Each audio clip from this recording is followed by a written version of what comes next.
নজরুলাল Masafi ইবাদাতুন, যারা কোরআনের দিকে তাকায় তাদের আমলনামায় সওয়াব যোগ হয়ে যাবে। এই জন্য আমার ভাই নজরুল আল্লাহর কাছে ফরিয়াদ করে, শুনো শুনো ইয়া এলাহি আমারি মুনাজাত, শুনো শুনো ইয়া এলাহি আমারি মুনাজাত, তোমারি নাম জপি যেন, তোমারি নাম জপি যেন হৃদয় দিবস রাত, যেন কানে শুনি সদা তোমারি কালাম হে খোদা, চোখে যেন দেখি আমি কোরআনের আয়াত। কবি নজরুল আল্লাহর কাছে ফরিয়াদ করে, আল্লাহ সব সময় যেন তোমার জিকির করি, আল্লাহ সব সময় যেন তোমার কোরআনের আয়াতটাই দেখি, কান দিয়ে যেন কোরআনটা শুনি। কিন্তু আমার মা বোনেরা কোরআন তো দেখে না, উপন্যাস চায়। কি চায়? উপন্যাস। আমার মা বোনেরা উপন্যাস চায়।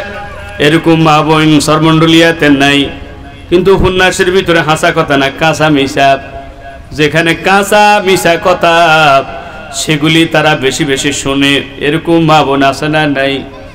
তাহলে যদি কোরআনের দিকে যদি তাকাতেন আল্লাহ সওয়াব দিয়ে দিতেন।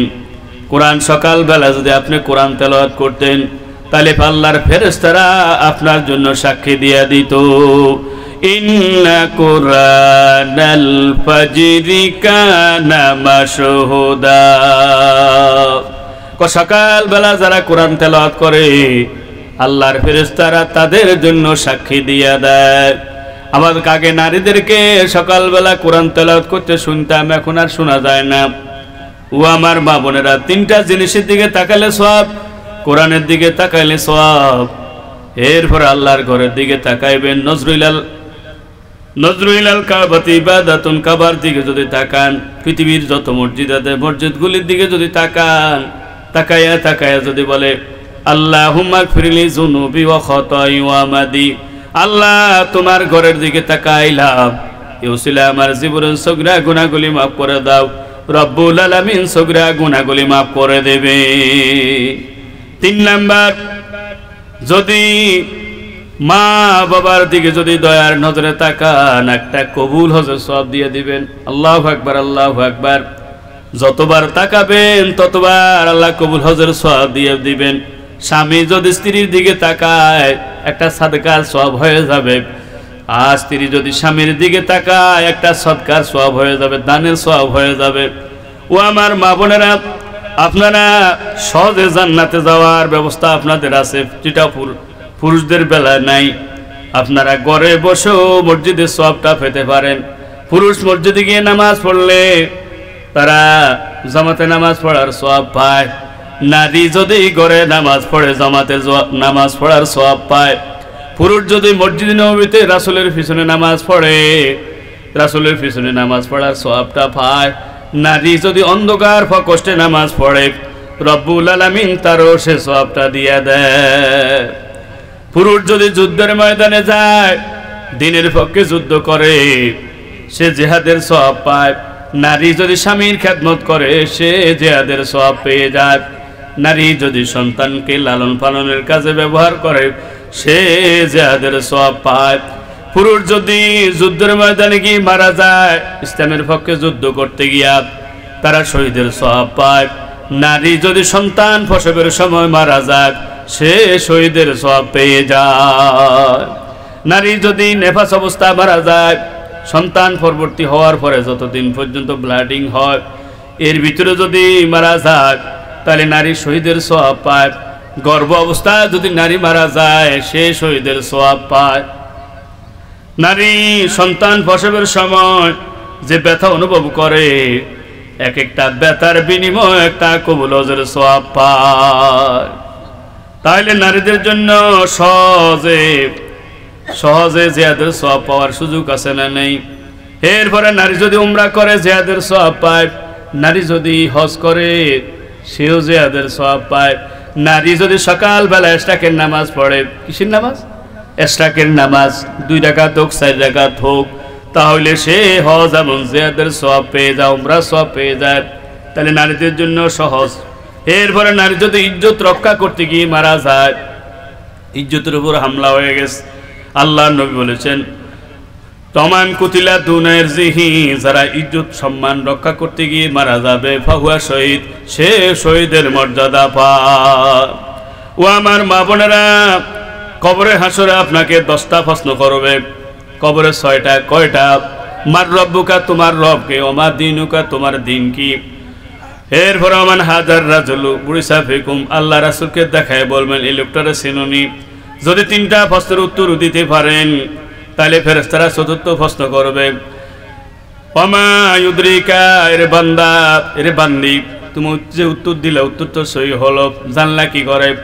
তখন ওই ফেরেশতারা বলবে, এরপরে ওই বান্দার বান্দি বলবে, কারাতু কিতাব আল্লাহ, এটা আমি আল্লাহর কোরআন কিতাব পড়ে জেনেছি। যদি সে উত্তর দা দিতে পারে 5ম নম্বর প্রশ্ন, লা দারাইতা ওয়ালা তালাইতা, এর বান্দা, এর বান্দি, আল্লাহ যে কোরআন দিল, আল্লাহ যে বিবেক দিল, কোরআন তেলাওয়াত করে উত্তরগুলি কেন জানলে না? 6ষ্ঠ নম্বর প্রশ্ন, মাদা কুনতা তারবুদু, ও বান্দা, ও বান্দি, তোমার জীবনের শুরু থেকে শেষ পর্যন্ত কার ইবাদত করলাম, কার গোলামি করলাম, কার হুকুম মানলাম, কার আইনের পক্ষে ছিলাম? ওই বান্দা বান্দি যদি আল্লাহর ইবাদত করিয়া থাকে, আল্লাহর হুকুম মেনে থাকে, আল্লাহর আইনের পক্ষে থাকে, এরপরে আল্লাহর আইন বাস্তবায়নের পক্ষে থাকে, সে বলবে কুনতু আ'বুদুল্লাহ, আমার জীবনের শুরু থেকে শেষ পর্যন্ত আমি আল্লাহর গোলামি করেছি, আল্লাহর ইবাদত করেছি।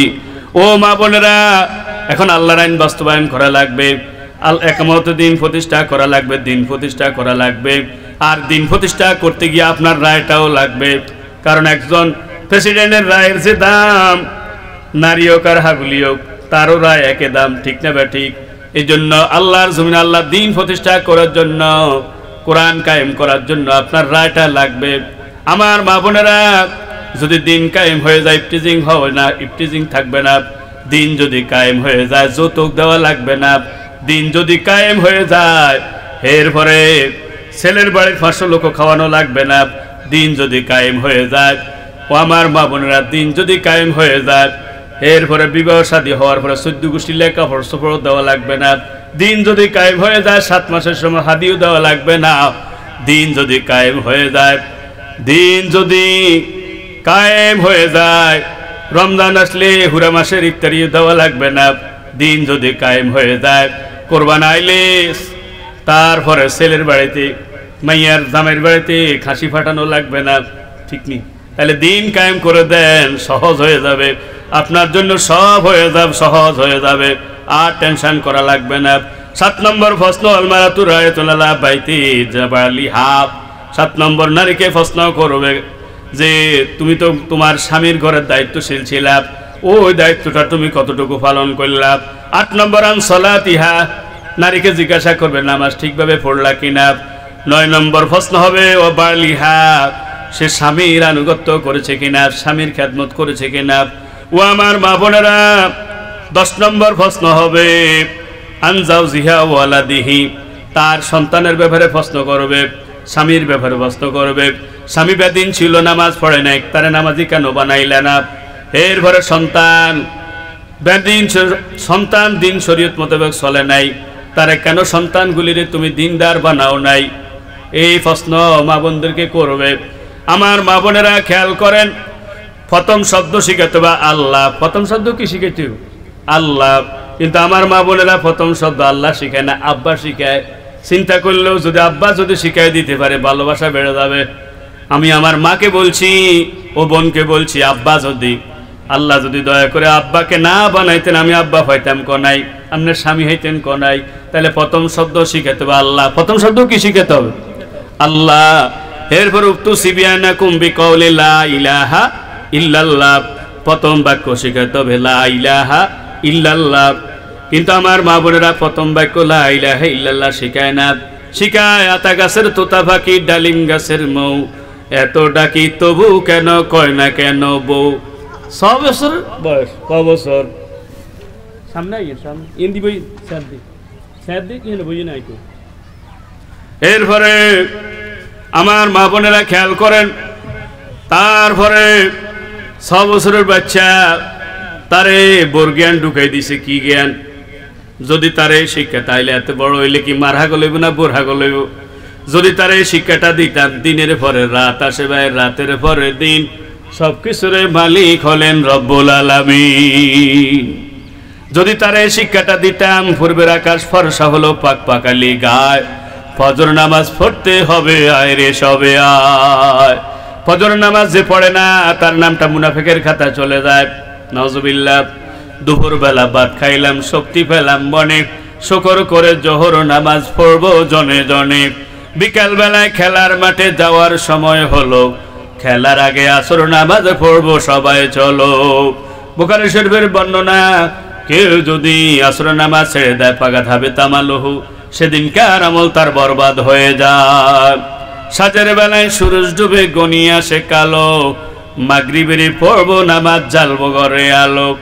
রাতটা যেন ভালো কাটে, শান্তি যেন পাই, শোয়ার আগে আসার নামাজ পড়বো রে ভাই তাই। আসর তো নামাজের শিক্ষা হাইছি নি হাতে রে হড়ায় একডুম বাগডুম, গড়ার ডুম সাজে হাট্টিমা টিম টিম। হায়াতুল হাইওয়ান গ্রন্থ পড়ে দেখলাম হাট্টিমা টিম বলে কোনো পানি নাই, মিশা কথা হড়াইছে। ওরে গো, ম্যাডাম তো চলে গেছে, ম্যাডামের সময় কি শিক্ষা ছিল জানেননি? মোরা দুই ভাই শিবের গাজন গাই, মোরা দুই ভাই শিবের গাজন গাই, ঠাকুরমা গেছে নয় আকাশে ডুগডুগি বাজাই। মুসলমানের হোলা বুঝে ডুগডুগি বাজাইব। আল্লাহ নবী কাপুরস্থলী কাসিল মাযহাবের দোল তাবলা ডুগলি রে বিদায় করবে আল্লাহ আমার দুনিয়া ছাড়াইছে, আল্লাহু আকবার। তো আমার মা বোনেরা, এরপরে তাহলে প্রথম শব্দ শিখাবেন আল্লাহ, প্রথম বাক্য শিখাবেন লা ইলাহা ইল্লাল্লাহ মুহাম্মাদুর। ও আমার মা বোনেরা, তারা শরীয় পড়ায়, শরীয়তে অজগর পড়ায়। আপনি অজগর পড়াইন না, আপনি শরীয়তে অজু পড়ান। অজু করি, নামাজ পড়ি, রাসূলের আদর্শে জীবনটা গড়ি। লাকাদ কানা লাকুম ফি রাসূলিল্লাহি উসওয়াতুন হাসানাহ। রাসূলের আদর্শে জীবন গড়া লাগবে, সাহাবায়ে কেরামের আদর্শে জীবন গড়া লাগবে, মুসলিম জাতির পিতা আদর্শে জীবন গড়া লাগবে। আদর্শ হলো তিনজন। কয়জন?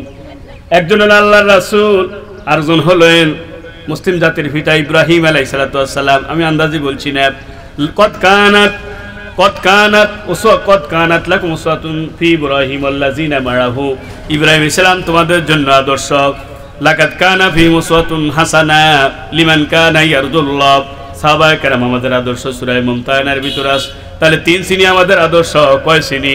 আল্লাহ রাসূল আমাদের আদর্শ, মুসলিম জাতির পিতা ইব্রাহিম আলাইহিস সালাম আমাদের আদর্শ, এরপরে সাহাবায়ে কেরাম আমাদের আদর্শ, আর কেউ আদর্শ নাই। কিন্তু দুর্ভাগ্য হলো যে যে দল করে সে দলের নেতারা আদর্শ মানে আছে না নাই? যারা আওয়ামী লীগ করে তারা বঙ্গবন্ধুকে আদর্শ মানে, যারা বিএনপি করে তারা জিয়াউর রহমানের আদর্শ মানে, ঠিক নি? যারা এরশাদ করে তারা জাতীয় পার্টির হোসেন মোহাম্মদ এরশাদের আদর্শ মানে। কিন্তু আদর্শ মানতে হবে মুসলমান হিসেবে আল্লাহ রাসূলকে, আসহাবায়ে কেরামকে, মুসলিম জাতির পিতা ইব্রাহিম আলাইহিস সালামকে। আল্লাহ বুঝার তৌফিক দাও। ও আমার মা বোনেরা, খেয়াল করেন, এমন কতগুলি কাজ যেগুলি আপনি করতে পারবেন না। যদি আপনি সে কাজগুলি করেন, সেই কাজগুলি যদি আপনি করেন, নবীর দপ্তর থেকে আপনার নামটা কাটা যাবে। লা ইলাহা ইল্লাল্লাহ, লা ইলাহা ইল্লাল্লাহ, লা ইলাহা ইল্লাল্লাহ, লা ইলাহা ইল্লাল্লাহ মুহাম্মাদুর রাসূলুল্লাহ। এক নম্বর, লাইসা মিন্না মান তাশাব্বাহা বিতিবির রিজাল। যে নারী পুরুষের বেশ ধারণ করে, সে নারীর ব্যাপারে আল্লাহ রাসূল বলেছেন সে আমার উম্মত, আমার দলের না। এরকম আছে না নাই? হ্যাঁ, নারী যেভাবে পুরুষও প্যান্ট পরে, নারীও প্যান্ট পরে, ওলারও প্যান্ট কিনে দিছে, মাইয়েরও প্যান্ট কিনে দিছে, এরকম আছে না নাই? আছে, আছে, হ্যাঁ আছে না নাই? কয় এরা আমার উম্মত, আমার দলের না। দুই নম্বর, মান গাশানা ফালাইসা মিন্না। যারা প্রতারণা করে তারা আমার উম্মত নয়, আমার দলের না। ও আমার মা বোনদের ভিতরে অনেকে আছে, অনেকে হাই হিল পরে। কি হিল? হাই হিল পরে। হাই হিল কেন পরে? উঁচা দিবেল দেখা যাবেল লাই, এটা তো প্রতারণা। এটা কি? ওলা তুলকু বিআইদিকুম ইলা তাহলুকা। তোমরা নিজেদেরকে ধ্বংসের দিকে নিয়ে যাও না। এই যে হাই হিল পরার কারণে তার গোড়ালিতে ব্যথা হয়, মানজা ব্যথা হয়, এটা দুর্ঘটনার সম্ভাবনা আছে না নাই? এই জন্য এটা প্রতারণা। মান গাশানা ফালাইসা মিন্না। আল্লাহ নবী বলছেন যারা প্রতারণা করে তারা আমার উম্মত, আমার দলের না। এরপরে অনেকে বিউটি পার্লারে যায়, যায় কি যায় না? কালা চেয়ারের সাদা করিয়ালা আসেনি রে ভাই? নাই নাই নাই, হ্যাঁ মান গাসানা ফালাইসা মিন্না, তারা আমার উম্মত না, আমার দলের না। আলহামদুলিল্লাহ, একবার চোখের সমস্যা, এরপরে 2 বার অপারেশন হয়েছে, এখনো ভালো হয় নাই। এখন আপনার কাছে দোয়া চাই যেন ভালো করে দেয়। আল্লাহ, বোন চোখের সমস্যা নিয়ে আসেন, আল্লাহ চোখগুলি ভালো করে দাও। এ চোখ দিয়ে যেন মৃত্যু পর্যন্ত কোরআন দেখে দেখে পড়তে পারে, আল্লাহ সেই তৌফিক দিয়া দাও। বলেন না আমিন। তারপরে 3 নম্বর, মাল্লাম ইয়ারহাম সগীরানা ওয়ালাম ইয়াক্কির কাবীরানা ফালাইসা মিন্না, যারা ছোটদেরকে স্নেহ করে না, বড়দেরকে সম্মান করে না, তারা আমার উম্মত, আমার দলের না। এবার আপনাদেরকে বলছি, বয়সে বউ বড় না শাশুড়ি বড়? হ্যাঁ, তাইলে বউর দায়িত্ব হলো শাশুড়িকে সম্মান করা, আর শাশুড়ির দায়িত্ব হলো বউকে স্নেহ করা, আদর করা। এই কাজটা যারা করবে না তারা আমার উম্মত নয়। অনেক বউ আছে শাশুড়ির মর্যাদা দেয় না, আবার অনেক শাশুড়ি আছে বউকে বউর মর্যাদা দেয় না। আছে না নেই? কথা কয় না রে ভাই, আছে না নেই? এই যে মনে করেন, দেখেন একটা হাতের থেকে একটা গ্লাস পড়ে গেছে, গ্লাস বউর হাতে পড়ে গেছে। বউর হাতে যখন গ্লাসটা পড়ে গেল, এবার কয় তোর চোখ খাইছুতি, তোর চোখ খাইছুতি, তোর বারবার তো কোগাইছ, কয় নাকি? হ্যাঁ, তাইলে কেন সে বাবার থেকে আনবে? আপনার ছেলেটারে বিবাহ করাইলেন, আপনার ছেলেটা তো আপনার বাড়িতে আসে না নাই? কথা কয় না, আসে না নাই? এরপরে তাদের 18 বছরের ভালোবাসা, সেই ভালোবাসা আর মেয়েটাও তো আপনাকে দিয়ে দিস, তাইলে আর কি দিত তারা? সুতরাং গ্লাস যদি ফাটাইতে হয় মেয়ের বাবার বাড়িতে ফাটানো দরকার, ঠিক না ঠিক? কিন্তু সমাজ উল্টা, আছে না নাই? এরপরে আমার মা বোনেরা খেয়াল করেন, এবার গ্লাসটা নিজের মাইয়ের হাততুন হয়ে গেছে, নিজের মাইয়ের হাততুন কি গ্লাসটা পড়ে ভেঙে গেছে। এখন মাইয়ার একটা টেনশন করিচ্ছা, তোর বাবা সরমন্ডলিয়া বাজার তুন লইয়া আইব, কয় নিরি ভাই? তাইলে একে ব্যক্তি 2 রকম মশালা, বড় কত চোখ খাইছে, তুই মাইয়ার একটা টেনশন করিচ্ছা, ওর কথা কয় না, আছে না নাই? এক শাশুড়ি 2 ভূমিকার মধ্যে, আছে না নাই? আছে না নাই? এরপরে আমার ভাইরা, এই যে অনেক শাশুড়ি আছে সেটা বোঝে না, এই জন্য উদাহরণগুলি দিচ্ছি। জামাই আছে, জামাই আসার সময় বড় কোরাল মাছ একটা লইছে, বড় কোরাল, এটা পুটে না, এরে মাঝে সাজে বড়বি, কে কোনায় আছো তাই আল্লাহ মিলেছে সান কইলে জামাই, কি কইলে? সান কইলে জামাই। এবার ঠিক নিজের হোলাগা, আমনের হোলাগা, ওই ওনার ছেলেটা তো শ্বশুর বাড়িতে যাইবার সময় ওগা বড় কাতলা মাছ লই গেছে। এবার জনে মা জানলো ছেলে শ্বশুর বাড়িতে বড় কাতলা মাছ লই গেছে, 6 মাস পর্যন্ত ছেলের লগেরা ঘড়ি কথা কয় না। তাইলে আমনে কইলেন সান কইলা জামাই, আরেকজনের হোলা বড্ডা মাছ আনার কারণে আমনের হোলাগা বড্ডা মাছ এই বাড়িতে নেনের হরে, তো হেতাগুলাই সান কইলা জামাই হওয়ার দরকার আছে না নেই? ওরে ভাবি, মাইয়া জোসনার যে বিয়া দিলেন সুখে শান্তিতে আসেনি, কইন না, কিয়া কইতাম, আল্লাহ মিলেছে, আল্লাহ লাখের মধ্যে উগা, আর মাইয়ার কথা ছাড়া উগা কাইকেও দেয় না, আর মাইয়ার কথা ছাড়া উগা কাইকেও দেয় না। এরে ভাবি, তো ইকবাইলের যে বিয়া করাইছে বোগা বালা হরছেনি, বোগা বালা হরছেনি, কইন না, হাতে তো বোর কথা ছাড়া লড়ে না, কিও হাতে বোর কথা ছাড়া তো কি? তাইলে আপনার হোলাগা বোর কথা ছাড়া লড়ে না, আর আপনার মাইয়ের কথা ছাড়া জামাই গা লড়ে না, ইয়েলাই গের কোন সান কইলা জামাই। তাইলে দেখছেন নি, একই ব্যক্তি 2 রকম ভূমিকা আসেনি। ও আমার মাকে বলছি, আপনি যদি বউটারে নিজের মেয়ে হিসাবে গ্রহণ করে নিতেন, যে আমার কাছে বউ আসে নাই, আমার মেয়ের সাথে আর একটা মেয়ে যোগ হয়ে গেছে, ঠিক নি? তাইলে তো আর কোনো সমস্যা ছিল না। আর বউটা যদি মনে করতো যে আমি 1 মাস ছেড়ে আরেক মায়ের কাছে আসলাম, তাহলে বউ যদি শাশুড়িকে মর্যাদা দেয়, শাশুড়িকে যদি মায়ের মর্যাদা দেয়, আর শাশুড়ি যদি বউর মর্যাদা দেয়, তাহলে তার কোনো সমস্যা নেই, মেয়ের মর্যাদা দেয় তো কোনো সমস্যা নেই। আল্লাহ আমাদেরকে বুঝার তৌফিক দাও। এরপরে 5 নম্বর, গণক, যারা গণকের কাছে যায়, এরা আমার উম্মত নয়, আমার দলের না। বেডিরা খোনারের কাছে যায় কি যায় না?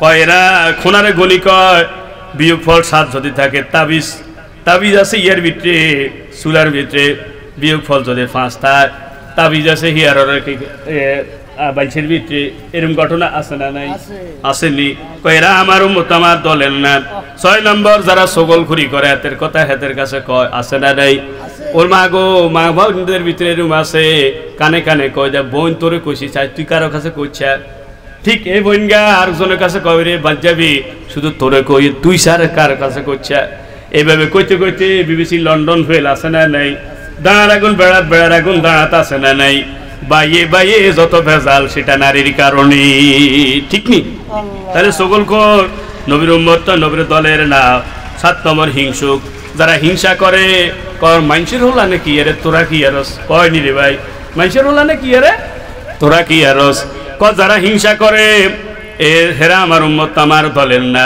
হাদিস শরীফে ইয়াকুমুল হাসাদা ফা ইন্নাল হাসাদা ইয়াকুলুল হাসানাত কামা তাকুলুন নার হাতাবা যেভাবে আগুন যেভাবে লাকিকে খেয়ে ফেলে হিংসা মানুষের ন্যাক আমলটা এমনি ভাবে খেয়ে ফেলি তারপরে আমার মা বোনেরা 8 নম্বর যে নারী গালের মধ্যে সরবাক শোকে পড়ে 9 নম্বর যে নারী শোকে পড়ে জামা কাপড় ছেড়ে ফেলে আল্লাহর রাসূল বলছেন লাইসা মিন্নাম জারাবাল খাদুদা ওয়া শাক্কাল জুয়ুবা যারা শোকে পড়ে জামাটাকে ছেড়ে ফেলে যারা শোকে পড়ে গালের মধ্যে সুবার মারে বুকে সুবার মারে এরা আমার উম্মত আমার দলের না 10 নম্বর যে নারী বিজাতির অনুসরণ করে সে নবীর উম্মত নবীর দলের না এরকম নারী আছে না নাই বার্থডে পালন করে জন্মদিবস পালন করে হ্যাপি বার্থডে টু ইউ আছে না নাই আসেনি রে ভাই আল্লাহ রাসূল ইন্তেকালের পরে সাহাবায়ে কেরাম অনেক বছর পর্যন্ত বেঁচে ছিলেন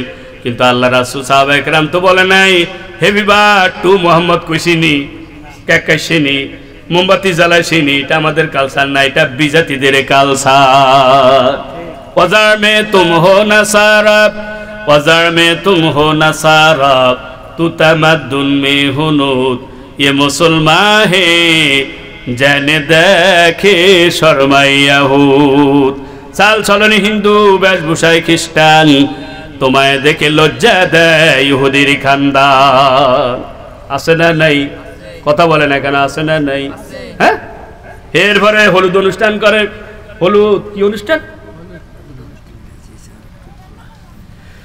এরপরে হলুদ অনুষ্ঠান করে কি অনুষ্ঠান হলুদ অনুষ্ঠানের ভিতরে এরপরে গালের মধ্যে কতজনে হলুদ লাগায় হোলার লাগে বিয়ে হয় না হোলার ছোট ভাইকে কি কাজে গালের মধ্যে কি লাগান লাগে হলুদ লাগায় ইচ্ছেতে নির্লজ্জ কাজ আর কি হতে পারে আছে না নাই ওরে নতুন করে আরেকটা বার এসে ম্যারেজ ডে কি ডে ম্যারেজ ডে কি ডে আল্লাহ হেদায়েত দান করুক কন্যা আমিন এগুলি কোন আমাদের কালচার না এরপরে 11 নম্বর লাইসা মিন্না মান সাল্লাল্লাহু আলাইহি সুম্মা কাতারা আলাইহি ক যারা সামর্থ্য থাকা সত্ত্বেও পরিবারের পিছনে সঠিকভাবে খরচ করে না বকিলামি করে তারা আমার উম্মত আমার দলের না আছে না নাই আছে না নাই আল্লাহ রাসূল বলেছেন 5 প্রকার বকিল আছে কয় প্রকার যারা সালাম দেয় না সালাম দিলে জবাব দেয় না তারা হলো বকিল এরপরে যারা নবীর নাম পড়ে দুরূদ পড়ে না সাল্লাল্লাহু আলাইহি সাল্লাম বলে না আল্লাহুম্মা সাল্লি আলা মুহাম্মদ ওয়া আলা আলি মুহাম্মদ বলে না তারা হলো বকিল যাদের যাকাত দেওয়ার সামর্থ্য আছে তারপরেও যাকাতটা দেয় না তারা হলো বকিল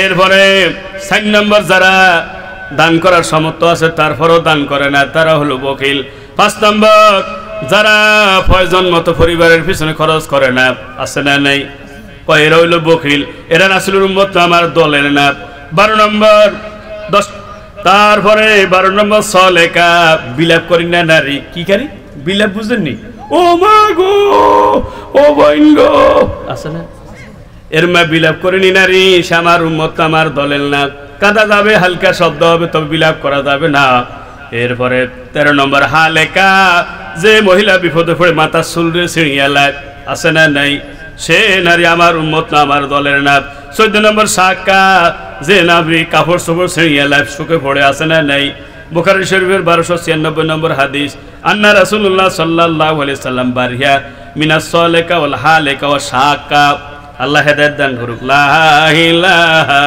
ইল্লাল্লাহ লা ইলাহা লা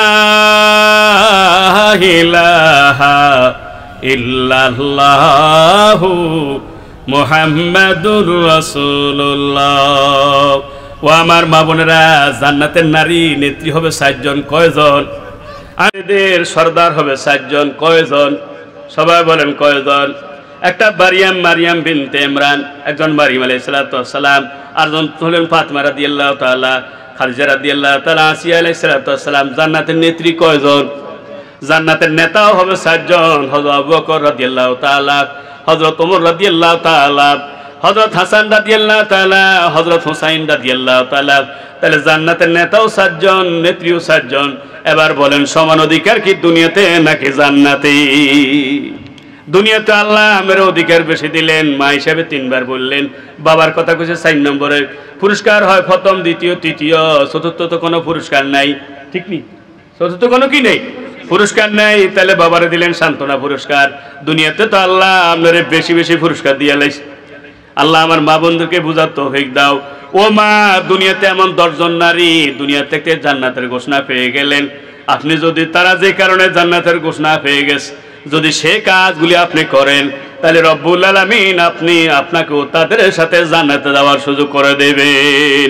1 নাম্বার জান্নাতের সর্দার খাদিজা রাদিয়াল্লাহু তাআলা আনহা, 2 নম্বর ফাতিমা রাদিয়াল্লাহু তাআলা আনহা, 3 নম্বর আসিয়া আলাইহিস সালাম, 4 মারিয়াম আলাইহিস সালাম, 5 আয়েশা রাদিয়াল্লাহু তাআলা, 6 হাফসা রাদিয়াল্লাহু তাআলা, 7 গুমাইসা বিনতে মিলহান রাদিয়াল্লাহু তাআলা, 8 উম্মে সুলাইম যিনি হযরত তালহা স্ত্রী ছিলেন।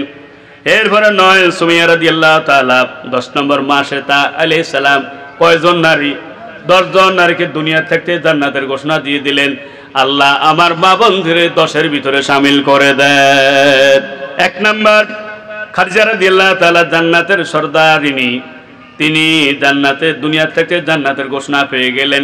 প্রথম ইসলাম কবুল করেছেন খাদিজা, আবার ইসলামের জন্য সব সম্পত্তি বিলিয়ে দিয়েছেন খাদিজা। একামত দিনের জন্য সারা জীবন চেষ্টা চালিয়ে গেছেন। কথা ঠিক না বা ঠিক? এই জন্য যে নারী খাদিজার মতো এরকম কষ্ট স্বীকার করবে দিনের জন্য, সে নারী খাদিজা রাদিয়াল্লাহু তাআলার সাথে জান্নাতে যাওয়ার সুযোগ হয়ে যাবে। আল্লাহর রাসূল যত রাত ফিরতেন, তহেরা বলার সাথে খাদিজার উপনাম ছিল, ডাক নাম ছিল তহেরা। তহেরা বলার সাথে সাথে খুলে দিতেন। জিজ্ঞাসা করতেন আপনি কি ঘুমান না? কয় ইয়া রাসূলুল্লাহ, হাবিবাল্লাহ, খাদিজা ঘুমিয়ে যাবে, আল্লাহ নবী দিন প্রচার করে ফিরবে।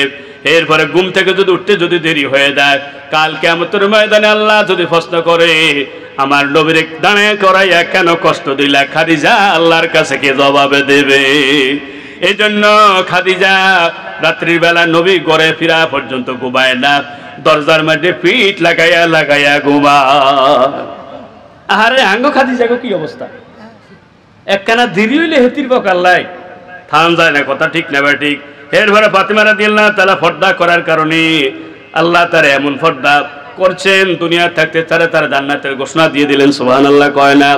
দুর্ভাগ্য হলো আমার মা বোনদের ভিতরে এমন মা বোন পেলাম না যে আমার এমন একটা জামা সিলাইয়া দাও যে জামাটা পরলে আমার ফাতেমার মতো দেখা যায়। আমার এমন একটা বোরকা সিলাইয়া দাও যে বোরকাটা গায়ে দিলে আমার খাদিজার মতো মনে হয়। আছে? আসেনি? কথা কয় না কা? ওরে এমন বোরকা গাত দেয় যেন 2 জন মিলে গাত দেয়, 2 জনে মিলে পরে। আছে না নাই? কথা ঠিক নি? আল্লাহ হেদায়েত দান করুক। কন্যা আমিন। ওরে গো একার গাল লগে লাগিতা এরম জামা গুনতে কি জামা কয়? গাল লগে লাগিতা সুইচ পায়জামা, স্কিন জামা, সুইচ পায়জামা, স্কিন জামা, নাউজুবিল্লাহ কোন। আসেনি? আসেনি? আল্লাহ হেদায়েত দান করুক। তারপরে এরপরে আমার মা বোনেরা আসিয়া আলাইহিস সালাম নির্যাতন সহ্য করেছেন, দিনের উপর অটল থাকার পরেও নির্যাতনের পরে নির্যাতন সহ্য করেছেন, তারপরও দিনটা ছাড়েন নাই। আল্লাহু আকবার। ছাড়ছেনি? আল্লাহু আকবার, আল্লাহু আকবার। ছাড়েন নাই। মারিয়াম ও ফেরাউনা জিলাও তার হাতে ফেরাক মারলেন, পায়ে ফেরাক মারলেন। এরপরে শরীরে সারমা শসাইয়া লবণ দিলেন। তারপরে বিশাল একটা পাথর ছেড়ে তাকে শহীদ করে দেওয়া হয়েছে। যখন তিনি বুঝলেন তিনি আর বাঁচবেন না, মারা যাবেন, শহীদ হয়ে যাবেন, তখন আল্লাহর কাছে ফরিয়াদ করে রব্বিবনি লি ইনদাকা বাইতান ফিল জান্নাহ ওয়া নাজ্জিনি মিন ফিরাউনা মালিহি ওয়া নাজ্জিনি মিনাল কওমিজ জালিমিন। আয় আল্লাহ তাআলা, এ জালিম ফেরাউন থেকে মুক্তি দিয়া দাও। আল্লাহ রব্বুল আলামিন দয়া করে, আয় আল্লাহ তোমার জন্য যেহেতু জীবনটা দিতে যাচ্ছি, আল্লাহ আমারে যখন জান্নাত দিবা জান্নাতটা ধরে নাও তোমার কাছে যেন হয়। আল্লাহ জিবরাইলকে বললেন যাও আসিয়ার সামনে জান্নাতটা তুলে ধরাও। আসিয়া জান্নাতের দিকে তাকাইলেন, দুনিয়া থেকে চলে গেলে। তারপরে আয়েশা রাদিয়াল্লাহু তাআলা দুনিয়া থেকে জান্নাতের ঘোষণা কেন পেয়ে গেলেন? আল্লাহু আকবার। 2210টি হাদিস তিনি মুখস্থ জানছেন। আল্লাহু আকবার। দিনের জটিল জটিল বিষয়গুলি তার জানা ছিল।